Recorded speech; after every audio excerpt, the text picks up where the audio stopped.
Président provisoire Jocelyn Privé prend 4 pas distance li avec la décision chef parquet Port-au-Prince a fait plusieurs fois. C'est ça, on va comprendre rien bail ça. Et a te prend pour interdire une trentaine anciens hauts fonctionnaires l'État qui te payé.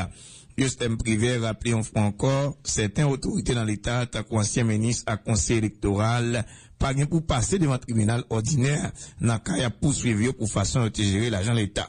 Témoin Justin Privé autour des affaires ça hier dans l'aéroport international, tout c'est ouverture.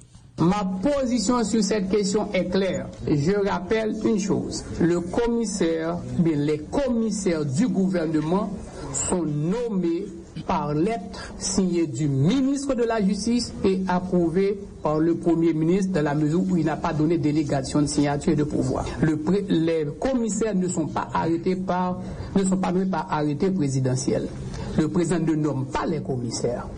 Deuxième remarque. Troisième, ma position, je l'avais clairement dit déjà une fois aux nouvellistes. S'il est indispensable à ce qu'on garantisse la reddition de compte à tous ceux qui ont eu à un moment donné à gérer les fonds publics, si on doit s'assurer que ceux qui gèrent les fonds publics doivent rendre compte et qu'ils gèrent les fonds dans la transparence et qu'ils n'ont pas utilisé ces fonds à des fins personnelles, s'il est dit que ceux qui ont eu à signer des contrats au nom de l'État doivent s'assurer que ces contrats ont été exécutés, s'il est dit que ceux qui avaient reçu de l'argent de l'État pour faire un travail devraient fournir le travail, il revient aux autorités compétentes de chercher à savoir s'il n'y a pas eu de détournement de fonds publics.